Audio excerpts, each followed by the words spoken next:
Welcome to Candid Catholic Convos, a program brought to you by the Catholic Diocese of Harrisburg.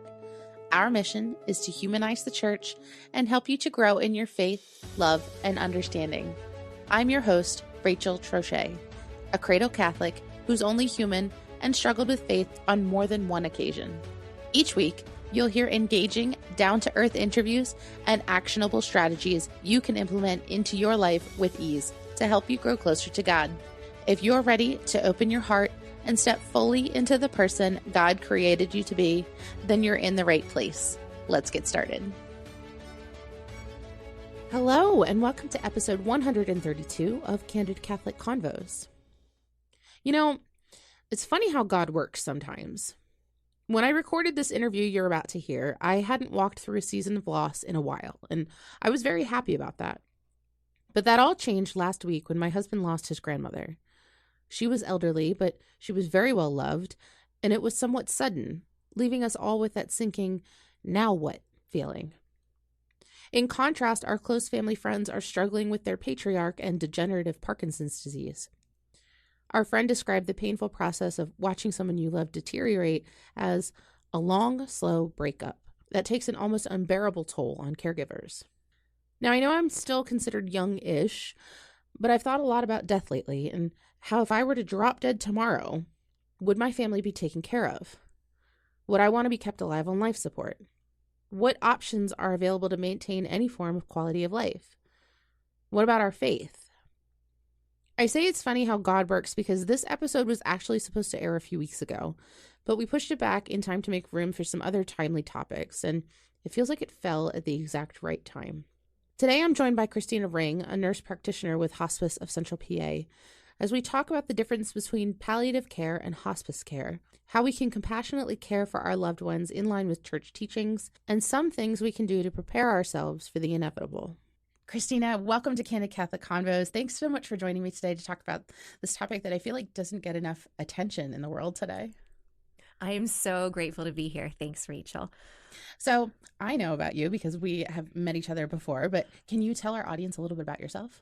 Sure. My name's Christina Ring. I'm a nurse practitioner with Hospice of Central PA.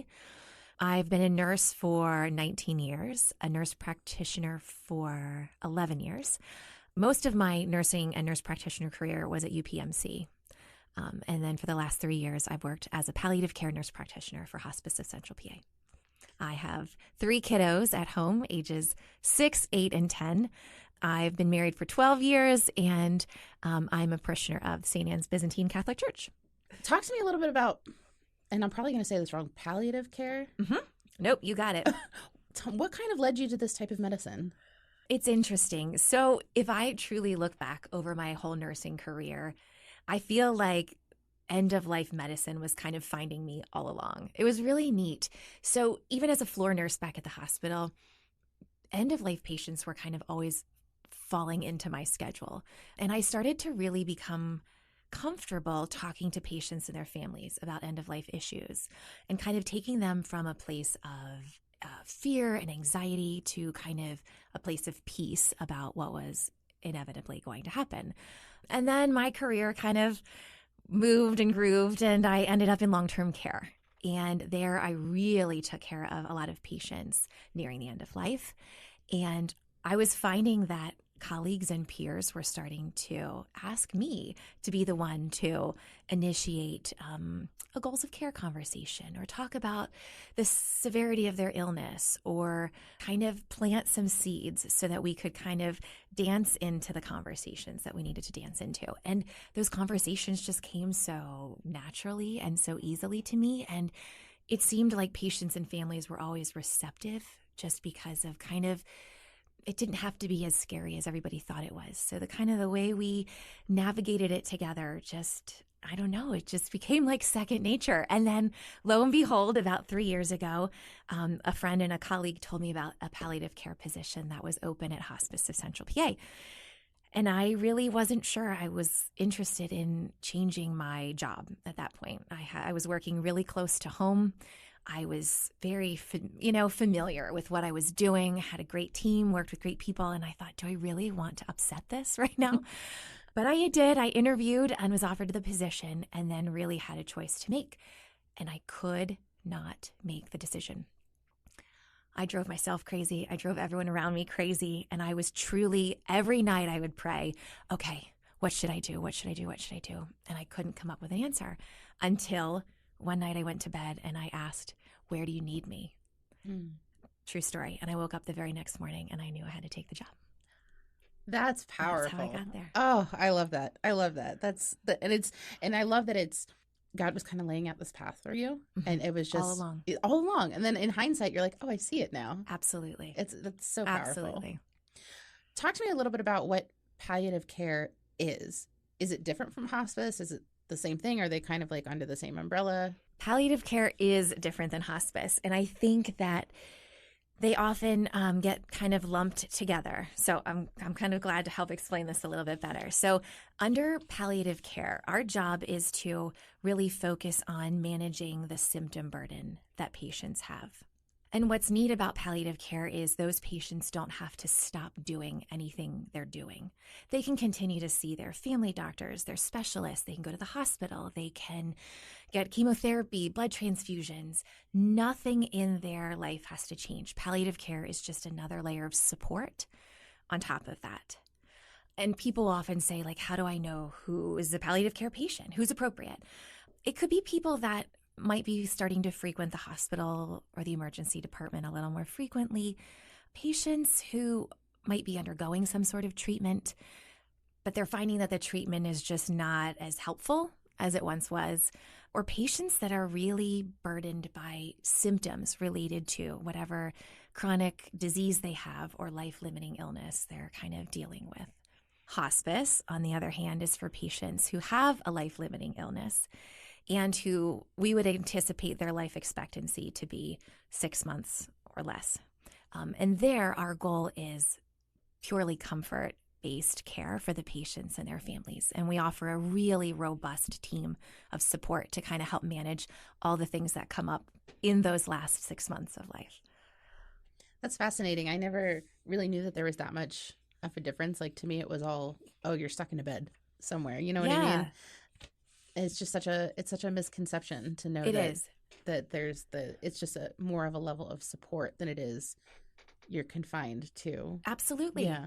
You are not limited by anything on palliative. Travel, go where you want, do what you want to do. There's nothing that limits you. But it's nice to sometimes, I've found that specialists and stuff, sometimes everybody kind of takes care of a piece of that patient's pie, and I think palliative care does a really good job at stepping back to look at the whole patient and kind of help determine what's important to them.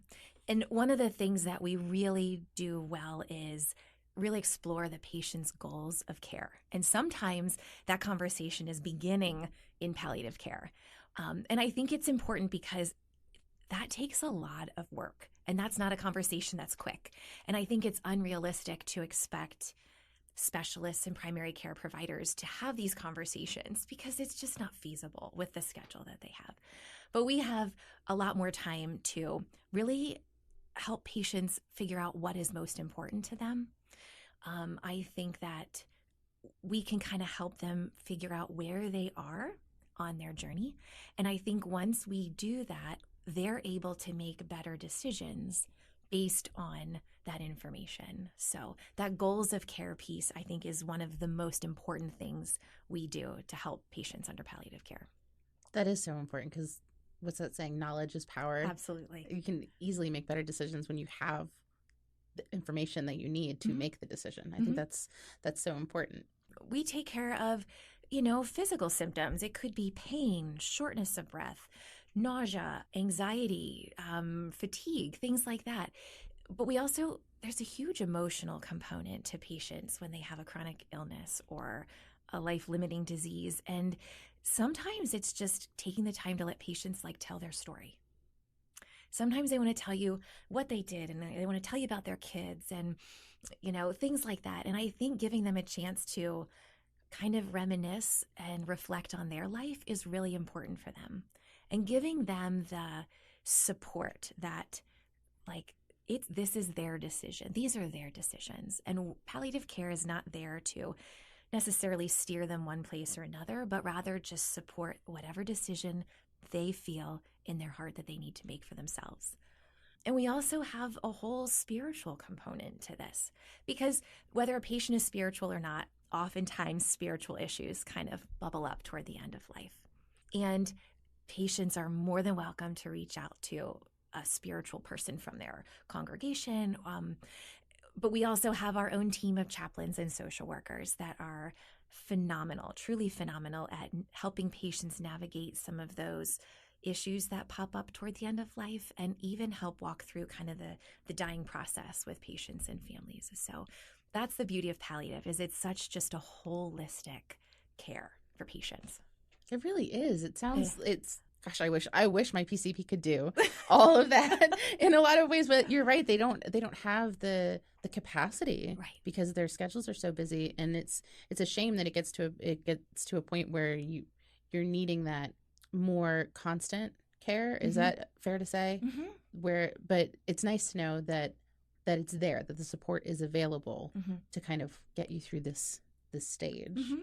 And our team has the luxury of being able to visit patients in their homes, which is really nice. And we work closely with the UPMC teams and the Hershey teams in the area, the Penn State team in the area. But being able to truly meet people where they live is so valuable. You see what they see on a daily basis. You see what their family is like. You see where they're sleeping, what home is like, how they're maneuvering. And it really allows you to see patients on such a deeper level than in a office setting where you're kind of limited in time and things are a little bit more sterile. So it's really a gift to be able to go see people in their own element. Yeah, it's very much very in-depth if you think about it. Like I like that. I like that a lot. Just like I was confused about, what palliative care and hospice is, in recent years, I've noticed that it's not just me who has this understanding of what palliative care is. And some national laws include euthanasia or assisted suicide, which I feel is often overlooked when we talk about the pro-life movement. But I can imagine that this stage is very scary for someone who's going through it, not just for the person who's going through it, but for the family member who's watching this loved one kind of go through it. And the church says that we should not seek to hasten death, but we just want to care for this person. So how do we continue to care for that someone that doesn't necessarily hasten death, but also doesn't impede on the quality of life?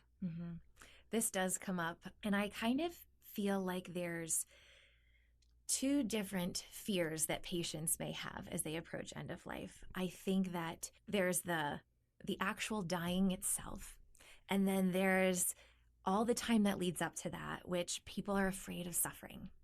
And I think that in my experience, that's where sometimes the euthanasia has bubbled up, that nobody wants to suffer. And they want to feel like they have an option to ease their suffering. And I have found that with a strong palliative and hospice team in place, we have the resources to minimize that suffering. And I feel like once we're able to get a patient more comfortable, we in turn get their entire family more comfortable.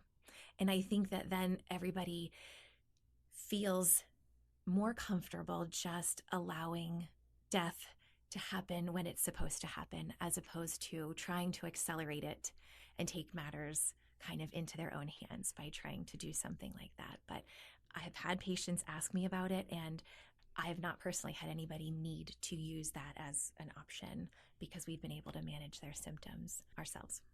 That's such an important point that you bring up, that it's more the fear of dying or the fear of suffering, because we've kind of had this ingrained in us that, like, oh, you're going to be miserable. Like the end of your life is so miserable because you're going to be in pain, or we anticipate that. And I think I heard Father Mike Schmitz say that he defined anxiety as being like the fear of the future, and then the fear of not being able to control the future. And that makes a lot of sense when you put it into death, because we don't know what death is. We don't know as Catholics, we know what's waiting on the other side, but we're still human beings, so we're still like, well, I've never seen heaven before. I don't know what it looks You're exactly like. Right. I've had patients say, I don't know. I never died before. Yeah. And I'm like, well, I didn't either.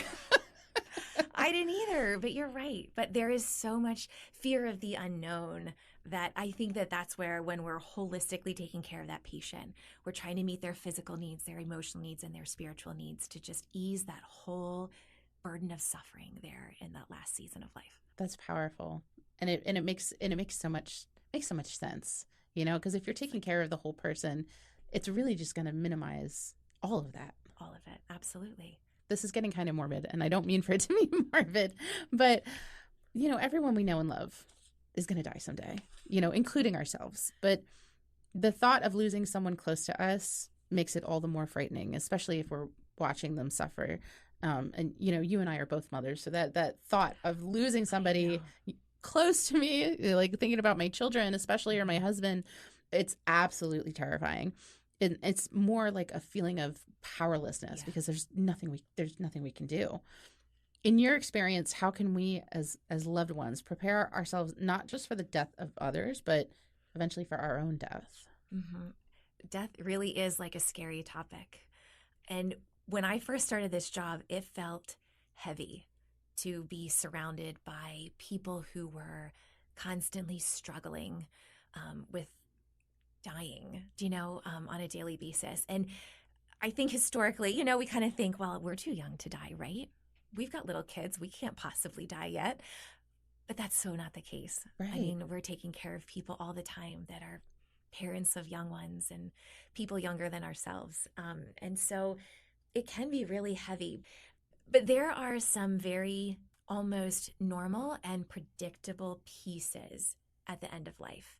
Not always, but some of that can almost be predictable. And I think one of the things that we do a really great job of in helping people prepare for that has to do with a lot of the education of letting them know this is normal, this is to come, this is what you can expect. And when this happens, that's because this is where we are on the journey. And I think that helping people know that what they're experiencing is normal and what is coming is also normal, but we have a plan for that. Do you know what I mean? Like, your pain may increase a little bit, but we have a plan for that. Or your shortness of breath may get a little worse as your, COPD worsens, but we have a plan for that. And I think that that really helps take some of the anxiety and fear out of what is coming, because that knowledge, like you said, that knowledge is power. So we're not catching people off guard. When I first started this job, I was saying the death can be it was so heavy. And I kept looking at my family at the end of the day, like, I can't imagine leaving them or losing one of them. And I swear this is true. I started organizing things in my house better. I thought, if anything happens to me, I need everyone to know where to find the snow boots and the holiday decorations and all this stuff. And I almost started like mentally preparing just in case, because we just never know. But I think one of the things that is so helpful in just preparing for death, whether it is tomorrow or in 10 years or in 50 years, is it's never too early to start talking about it and almost planning for it. I feel like the patients who have taken the time, even while they're still well, to just talk to family about their wishes, get some documents in order with a living will or powers of attorney. And I mean, I've even had patients have their funeral planned far before they are diagnosed with anything terminal. And I've also had the opposite true, where just last week a patient's son said, gosh, we did not talk about this with my mom soon enough. And now mom can't talk to us about what she wants. And I think that the sooner we have conversations about what we want and with our loved ones, with what they want, takes a lot of the burden off of our loved ones down the road.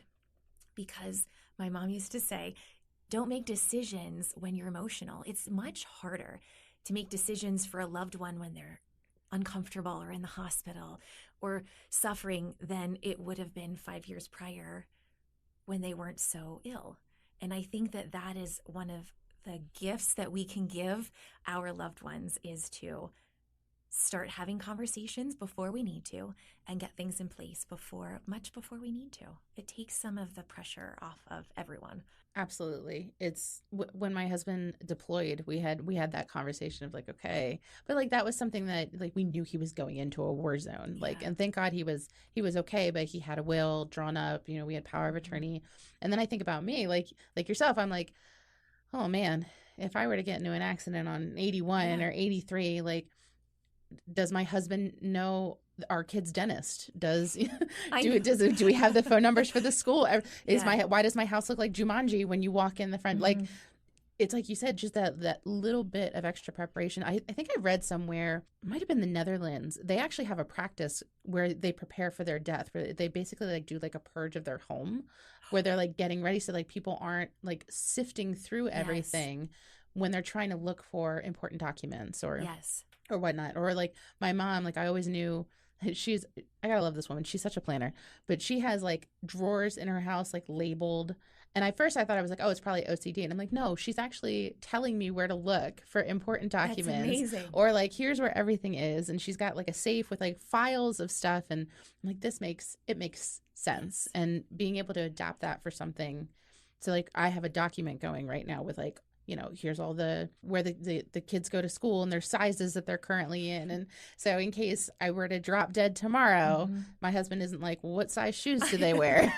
Something like, and then this isn't to say that like husbands aren't capable, because like my husband has files for the Army. So like I know where to go to access all his VA information or things like that. And it's being a responsible adult. But like you said, it's something we're so busy living that we forget that eventually we're going to die. Yeah. It feels like it's never going to happen. You're right. Sometimes we feel we know we're not immortal, but we feel like too busy to be mortal. Yes. Well, I can't be sick right now. I got stuff to do. Right. Yeah. And I found truly, I tell patients, talking about death does not make it happen any faster. It doesn't. But it just gets the conversations going. It gets the planning going. It gets the dialogue flowing. And it just makes everything run smoother for everyone down the road. Yep. That's so true. Now I got to go home and like finish organizing everything. So talk to me a little bit about, you spent a large part of your career, like you said, surrounded by death. How has working with the dying affected your faith? I mean, does it inform your decisions in care? Does it, bleed over into other aspects of your life? I know we talked about, being prepared, but how else has it affected you? I think there were two major milestones in my life that affected my faith in a significant way. And one was when I became a mom. I understood love in a completely new way. And I understood the relationship of like a parent and child in a whole new way. And that was absolutely transformative in my faith. And I think that having a job where on a daily basis I am faced with death, and not in a morbid way, but thinking about my own death on a daily basis, has almost given me a sense of hope, because I have seen, it's not always true, but usually true, that patients with faith are less afraid to die. They believe that there is something better after this life. And as Catholics, we believe that there's something much better than this. And I remember being in a patient's home, and they were speaking about their own death with such joy and almost excitement. And the patient looked at me and said, "Can you imagine what it's going to be like to be welcomed into the arms of Jesus? And can you imagine just feeling peace and comfort forever? And I get to see all the people that passed away before me." And I feel like people of faith sometimes, I don't want to say look forward to it, but there's less anxiety because their belief is stronger than their fear when it comes to death.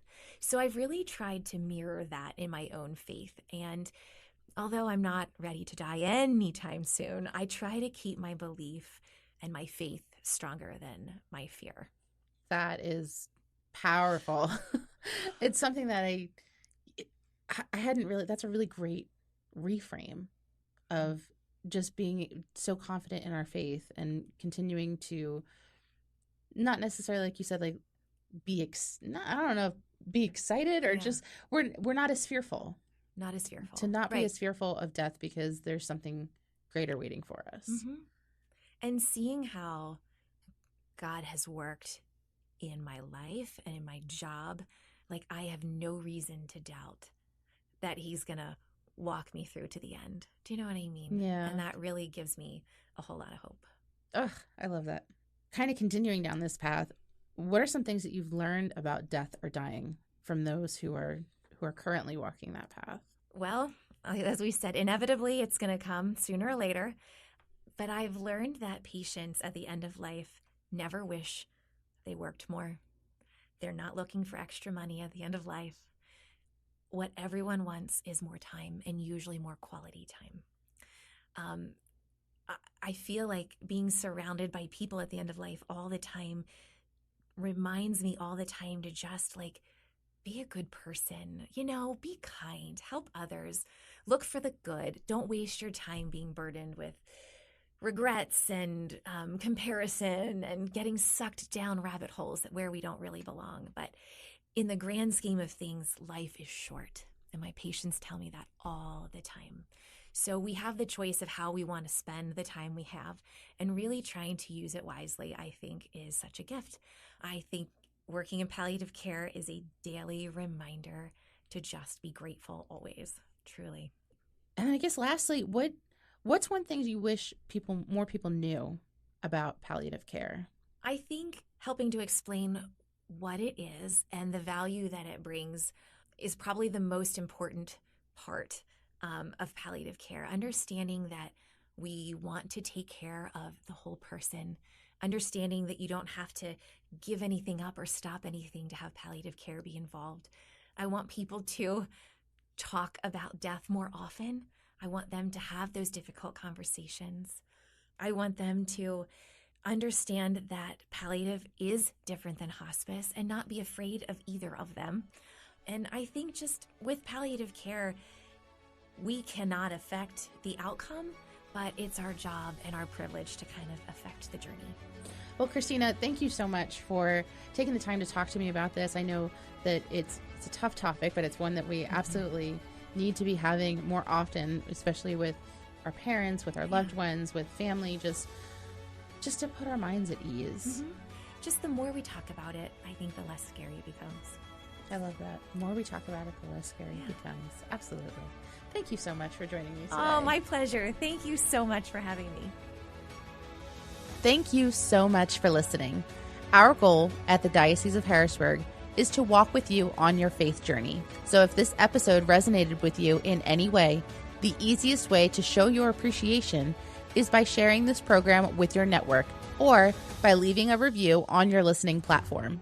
You can also support us financially by making a donation online at hbgdiocese.org/DAC and clicking the Make a Donation button. Thanks again, and we'll see you at church on Sunday.